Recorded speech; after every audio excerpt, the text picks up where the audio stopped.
Hello, my dear kids. How are you all? Hope you all are fine and must. Kids, today we are going to do worksheet number 72. The date of today is 79/2021 and we are going to do maths worksheet today.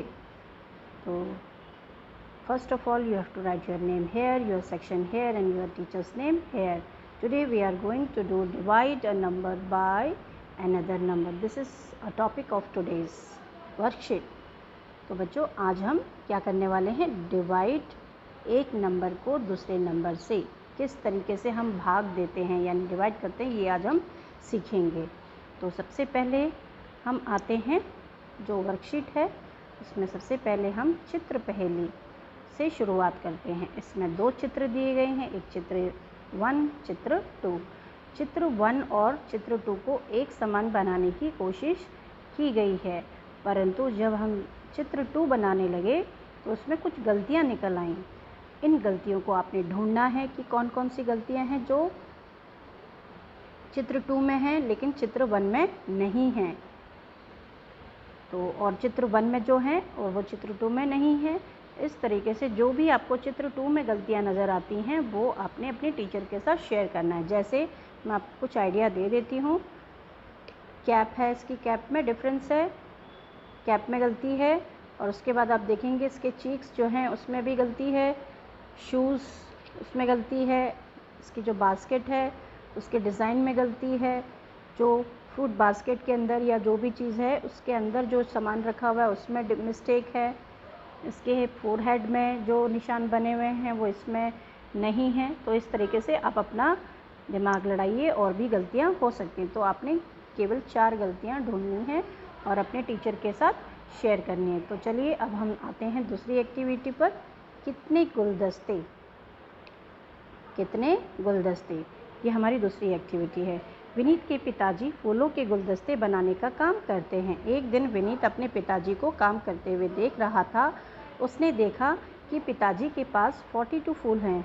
पिताजी एक गुलदस्ते को बनाने के लिए 6 फूलों का प्रयोग करते हैं। क्या आप विनीत की मदद करते हुए बता सकते हैं कि सभी फूलों का प्रयोग करते हुए उसके पिताजी कितने गुलदस्ते बना पाएंगे?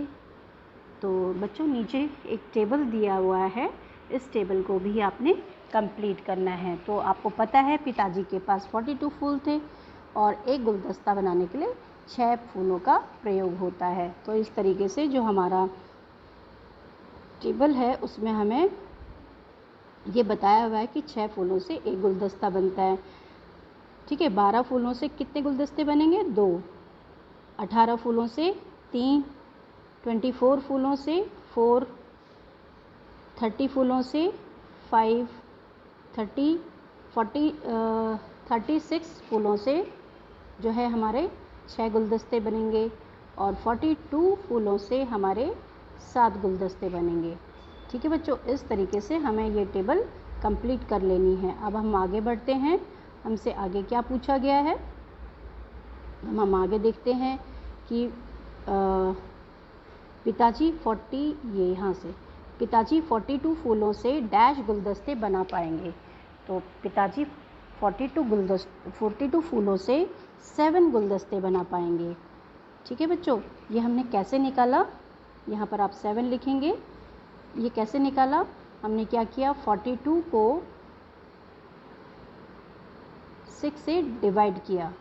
ठीक है, तो बच्चों जब हमारे पास बड़ी, ये तो हमने इस तरीके से निकाल लिया आराम से, लेकिन जब हमारे पास बड़ी बड़ी संख्याएं होती हैं तो हम इस तरीके का मेथड अगर यूज़ करेंगे तो हमें क्या होता है, बहुत परेशानी हो सकती है, लंबा प्रोसेस हो सकता है।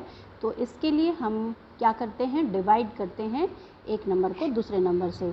जैसे हमारे पास 42 फूल थे और 6 फूलों से एक गुलदस्ता बनता था। अब 42 फूलों से कितने गुलदस्ते बनेंगे ये हमने निकालना है। तो इसके लिए हमें 42 को 6 से डिवाइड कर देंगे। तो डिवाइड का निशान होता है ये। ठीक है बच्चों, तो हम इसको इस तरीके से लिख सकते हैं, 42 डिवाइडेड बाय 6। तो अगर 42 को 6 से डिवाइड करोगे तो आपका आंसर आता है 7। क्या आता है बच्चों? 7। अगर आपको नहीं आता है डिवाइड करना तो मैं अभी आपको बताती हूँ। 7 है 7 को अगर आप 42 से डिवाइड करते हैं, इस तरीके से ये निशान बनता है ये, ठीक है बच्चों। तो 7 की टेबल हम 42 तक पढ़ेंगे। 42 तक अगर हम टेबल पढ़ते हैं तो आप 7 की टेबल पढ़ेंगे तो 7 6 आर 42 होता है। 7 6 आर 42, तो यहाँ पर 42 आ जाएगा, 6 यहाँ पर आ जाएगा। अब हम 42 को 42 से माइनस कर देंगे तो हमारे पास कुछ भी नहीं बचेगा, यानी हमारे सारे फूल ख़त्म हो गए। 42 के 40 फूल हमारे पास ख़त्म हो गए। अब हमारे पास 0 फूल रिमेनिंग है। तो हमारी कितनी मालाएं बन गई? 7 मालाएं बन गई, ठीक है बच्चों। तो 42 फूलों से 42 फूलों से 7 गुलदस्ते बन गए। तो अब हम आगे पढ़ते हैं, क्या पूछा गया है यहाँ। बच्चों अब नीचे दिए गए प्रश्नों का इसी प्रकार से उत्तर बताइए। तो पहला प्रश्न जो है हमसे पूछा गया है, अंकित 35 दिनों से गांव में रहने वाले अपने दादा दादी के पास नहीं गया है, तो वह कितने सप्ताह से अपने गांव नहीं गया है? इसे हम कैसे निकालेंगे? चलिए हम देखते हैं इस प्रश्न को। 7 दिनों का एक सप्ताह होता है, आपको पता है एक सप्ताह में 7 दिन होते हैं। तो 35 डेज़, क्योंकि वो 35 डेज़ से नहीं गया और हमने ये भी निकालना है कि कितने सप्ताह से नहीं गया, तो हमको ये पता होना चाहिए कि 35 जो है डेज़ में कितने सप्ताह होते हैं। तो आपको पता है कि एक सप्ताह में कितने दिन होते हैं?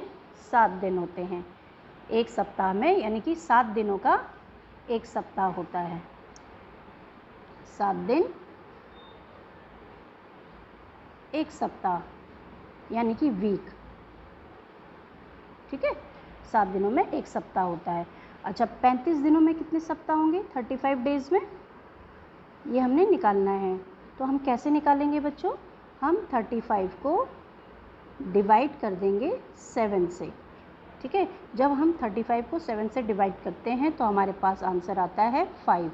तो यानी कि 5 सप्ताह से, सप्ताह को हम इंग्लिश में वीक कहते हैं, WEEK, वीक, ठीक है। तो 5 सप्ताह से वो अपने दादा दादी के पास गांव में रहने के लिए नहीं गया, यह इसका आंसर है, ठीक है। अब हम आते हैं नेक्स्ट क्वेश्चन पर, क्वेश्चन नंबर 2 पर। अंकिता 13 मोतियों से एक माला बनाती है। कितने मोतियों से एक माला बनाती है? 13। 1 2 3 4 5 6 7 8 9 10 11 12 एंड 13।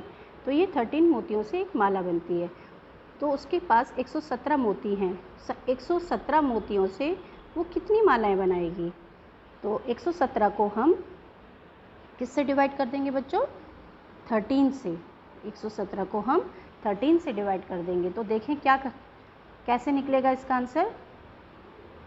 117 एंड 13। 13 का टेबल हम 117 तक आने तक पढ़ेंगे। अगर हम 13 का टेबल 117 तक आने तक पढ़ेंगे तो जो है कहाँ तक पढ़ेंगे हम? 9 तक। 13 नाइन्स आर 117। तो 13 नाइन्स आर 117। तो 117 में से 117 को माइनस कर देंगे तो हमारे पास रिमेनिंग 0 रहेगा, रिमाइंडर हमारा 0 रहेगा। इस तरीके से हमारे सारे मोती फिनिश हो गए। यानी कि हमारे पास जब हम 117 मोती में से माला बनाएंगे तो हमारी कितनी मालाएं बनेंगी बच्चों? 9 मालाएं बनेंगी। तो इसका आंसर 9 होगा। तो हम आगे बढ़ते हैं क्वेश्चन नंबर 3 पे। गंगू मिठाई वाला मिठाई के एक डब्बे में 17 लड्डू पैक करता है, तो वह 136 लड्डू मिठाई के कितने डब्बों में पैक कर पाएगा? तो इसके लिए हम जो है हमें पता है कि वो एक डब्बे में मिठाई जो है कितनी मिठाई डालता है वो? 17 लड्डू। 1 2 3 करके ऐसे करके 17 लड्डू वो उस डब्बे में डालता है। तो अब उसके पास लड्डू कितने हैं? 136 लड्डू उसके पास है। अब वो कितने डब्बे बना पाएगा? इसको निकालने के लिए अब हम क्या करेंगे? तो 17 की टेबल अब हम इसमें क्या करेंगे? 136 को डिवाइड करेंगे 17 से। ठीक है बच्चों, किससे डिवाइड करेंगे? 17 से। तो 17 की टेबल हम 136 तक पढ़ेंगे। जब 17 की टेबल 136 तक पढ़ने की कोशिश करते हैं तो 17 5s आर 136 आ जाता है। तो 136 को 136 से जब हम माइनस करेंगे तो उसका आंसर 0 आता है, यानी हमारे पास रिमाइंडर 0 आ गया। तो उसके 136 लड्डुओं के लिए वो 5 डब्बे मिठाई के पैक करेगा। ठीक है, तो उसके मिठाई के डब्बे कंप्लीट हो जाएंगे। तो इस तरीके से हमारे सारे प्रश्न समाप्त होते हैं। अब हमारे पास नेक्स्ट एक्टिविटी है पेरेंट्स के लिए, अभिभावकों के लिए सुझाव। बच्चों को श्रम की गरिमा बतानी है कि डिग्निटी ऑफ लेबर क्या होता है। किसी भी कार्य को छोटा या बड़ा नहीं आंकना चाहिए के बारे में उन बच्चों को बताना है। उन्हें समझाइए कि सभी काम मेहनत और ईमानदारी से करने चाहिए। तो बच्चों, काम छोटा या बड़ा नहीं होता, काम तो काम होता है। हर काम बहुत ज़रूरी और महत्वपूर्ण होता है। हमारी सोच छोटी और बड़ी होती है, कोई काम छोटा बड़ा नहीं होता। खुश होकर कोई भी काम किया जाए तो काम अपने आप में बड़ा हो जाता है। तो ये हमें सीख लेनी चाहिए। बच्चों, आशा करती हूँ कि आपको ये वर्कशीट अच्छी लगी होगी और समझ भी आई होगी। तो इस तरीके से हमारी ये वीडियो फिनिश होती है। आगे की वीडियो के लिए वेट करिए।